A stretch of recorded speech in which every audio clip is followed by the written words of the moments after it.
wanted to talk a little bit about,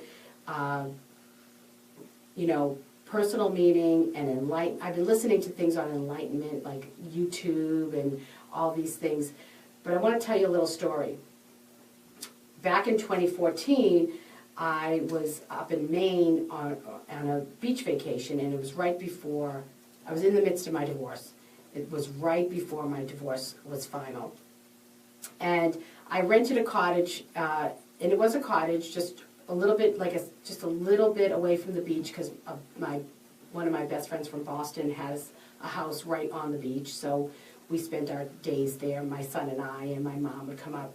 But every single day in this cottage, I got up and I cleaned the cottage because I'm a nut. And I needed, even though it was surface clean, it wasn't clean enough for me.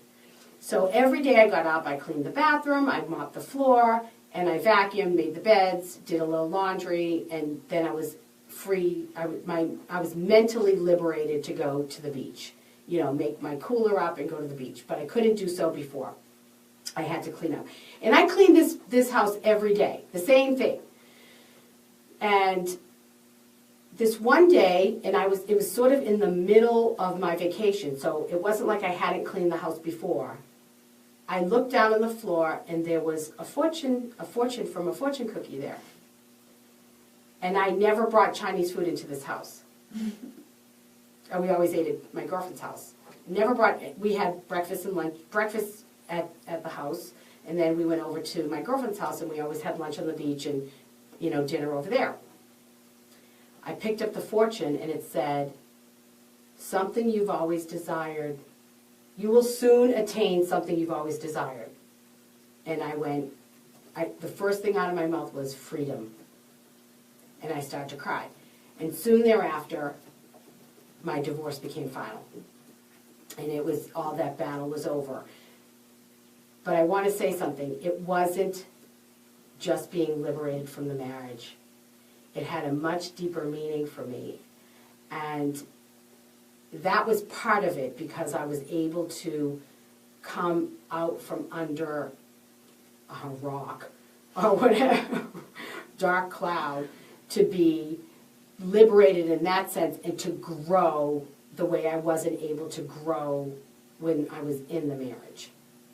And actually, these last years have been such a process, and you realize once you're 2, 3, 4 years out of a divorce, why people say, "Oh, you're just fresh out of it. Don't make any decisions." You realize you get a little mad. I was mad when people would say, "Oh, yeah, you're newly divorced," and I would be mad at it because I was like, "Are you kidding me? I was out of that marriage, for 15 years while I was in it." But you realize once you get to a place where everything is just so much more peaceful and all of that has really been let go. That's freedom. It's not just freedom from like an oppressive freedom that is in your surroundings. And I'm writing a blog about this, but you'll see, if you look at some of the best philosophical literature has come from people in prison. Their surroundings have been taken away from them. They were physically incarcerated. They lost their freedom to eat what they want, go where they want, and be out there and do the things that they want to do. Sometimes, rightly so, they needed to be incarcerated, but sometimes not so rightly so, like Solzhenitsyn wrote the Gulag Archipelago from Siberia. An amazing philosophical work. But their freedom came inside them. It was inside. They were free from attachment. They had to, and I imagine that would have been a process, a loss, like dealing with loss, like the 5 stages of loss, of grief, losing things, and they have to get to the point where they're at acceptance. However, they were free from the attachment of material goods. And that's what I want to talk to you about today. I want to talk about real freedom. Freedom, we're free every day as Americans. We can go, we can take a right, we can take a left, we can eat what we want, we can go here, we can go there, I can go out to Johnny's tonight, or I can go to yoga. I have a choice. I can do it, or I can stay home. I could drink wine, or I can drink vodka. I have a choice. Or both. Right? Or both. Well, no, then I'll be sick. I'm free, but am I attached to any of this? The attachments to the material, the attachments to that which is outside of us, is a prison. That's where you're a slave. You're a slave to it. Now, it's all good and fun, as long as everything's great. It's all a fun party. And if you keep it as a fun playground, and it doesn't bog you down, there isn't a have to, and it also doesn't take away from your purpose, and it doesn't hurt your body, then have fun. Go do it. But you're not attached to it. It doesn't matter. It doesn't matter if I go to hot yoga tonight or to Johnny's, to the anniversary party. But what matters to me, personally, is what's good for me. That's freedom. Aligning with your purpose and walking in your zone. That's when you are totally free. And here's this. You cannot truly love anybody unless you are free. You can't love anybody. You can't even love yourself. True love comes from freedom. And the other part of it is power. What is power? Power has nothing to do with being able to manipulate your surroundings. Power has nothing to do with being able to make somebody do something you want them to do. That's abuse. Or it could be abuse. It could also be that they're in your back pocket, whatever, or that they allow it. Whatever it is, power has nothing to do with being able to manipulate somebody, manipulate a situation. It has nothing to do with that. Power stems from true freedom, true detachment,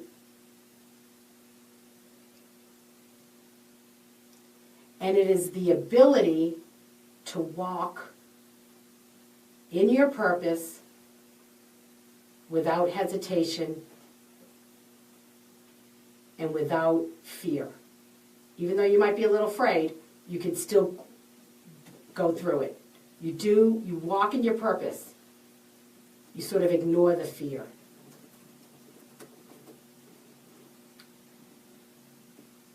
You need to figure out what your true purpose is. Now, this is deep stuff, and I know.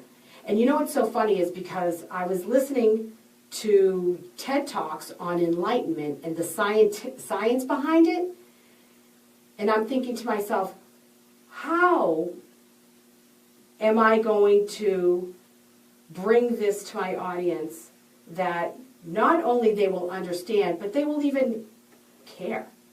Why would anybody care? Like, why does anyone care about being enlightened? And what does enlightenment mean? Enlightenment means having an awakening to your reality and the reality of your connection to the universe.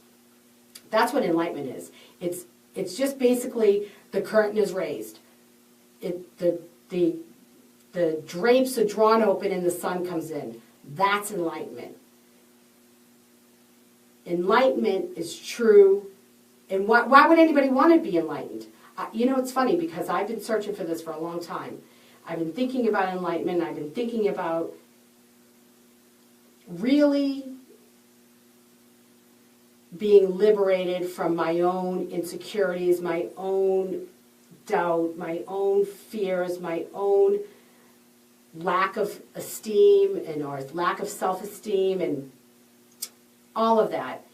And intellectually, and the reason why I've been pursuing this is because intellectually I knew that it was true happiness. But it means letting go. Letting go of stuff. It doesn't mean you can't have the stuff in your life. You can have it, but it doesn't rock your world when it's gone. It doesn't rock your world when things don't work out the way you think they should. See, you think they don't work out for your benefit, but it is for your benefit. Just to the world, it seems like a loss. You know, I went up to Regis College to speak, and I'm going to tell this on air. This is like what seems to be a speaker's nightmare. So I went up to speak to, I don't know if I told you this. Mm-mm. So I did my radio show from Regis College, and my talk was supposed to be, it was right at lunchtime, which I can't for the life of me figure out why they didn't put me in the cafeteria and do like a little lunch and learn. That's, hello, this is higher education. But whatever. But my talk was supposed to be right by the cafeteria, so that kids would just, because you know college kids, they just kind of go, oh, let me go in there. Whatever, they just do whatever. You know, they're going to go to lunch. And they moved me to a building that was far away from the cafeteria, which everybody is at lunch at 12:30. The whole school's at lunch. And so nobody came to the talk. Not one person. Oh my God. So listen, but this is, and so intellectually, well, if I went into my emotion mind, I would have said, oh God, there's something wrong with me. I'm not popular enough. You know, I'm not, you know, a big, giant radio star or a big, giant TED Talk speaker yet. This is all happening, by the way. It's all unfolding. But what I did was immediately I went into my wise mind, my reason mind. And actually, the graduate student that was sort of helping me out, she was sort of, you know, following me around, she said, the kids in this school don't do anything. They don't do anything. And then the dean said to me that the kids, the last time they had an alumni come was an ambassador to the UN, and the only reason why anybody came is because one of the professors required the students to go, and so like 10 kids went. But she had told me the day before 50 kids were going to show up. So I prepared for 50 kids, I had handouts, whatever. I actually adapted the talk to try and be college level, like why would they care about being happy? They're all happy if you, especially marijuana is legal in Massachusetts, they can do what they want, you know, whatever, everybody's getting high and watching Netflix, they're happy, right? So nobody came. So I was like, all right, I'm going home, I could go to the Apple store anyway. So I left and I thought about it and I said, you know what would have been worse? What would have been worse is that those kids would have sat in there and they would have walked out if it wasn't for them. That would have been worse. What would have been worse is that they fell asleep. The talk wasn't for them. If it was for them, they would have been there. I am not a college speaker for college students. I'm just not. And I actually Googled college motivational speakers. It's not me. The message is not what I'm about. And so I wasn't attached. I got paid anyway. So I wasn't attached to the outcome. I was a little sad because it was like, you know, when kids play football and they work so hard all week to play, and I know you must have played football over there behind the screen, behind the glass. You imagine if you play all week, you practice all week long killing each other, and then the game's canceled on Friday night, and you don't get to play. You know, that's the fun part of it. Football is actually harder all week long than it is in the game, right? I'm guessing. I never played. But, am I right? So, that's what it was like for me. I worked so hard for that, and it was taken away, but I just went home and took a nap. So, you know, but I wasn't attached to the outcome. And I also rationalized and reasoned that this wasn't the right place for me. 2 days earlier, we were at Westminster talking to the parents, and I'm getting emails and getting put on people's websites, and the principals coming up to me, and it was the proper audience. That's detachment. It's detachment.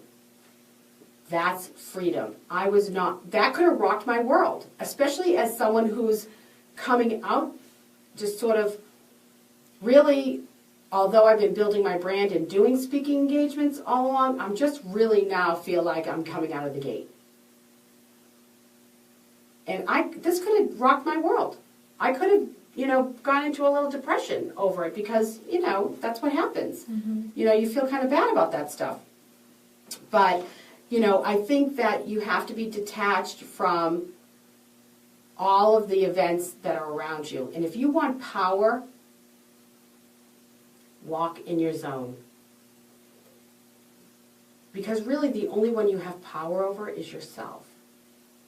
And I think about that. I think about people who keep themselves in the victim mode. And I go, ugh. Because I know I've been there. And I'm saying this not from a place of condemnation, but a place of having been there. And I look back and I go, oh, I was so weak. Yuck. It's embarrassing. Get out of the victim mode. Stop blaming your environment. Stop blaming yourself. Stop blaming other people.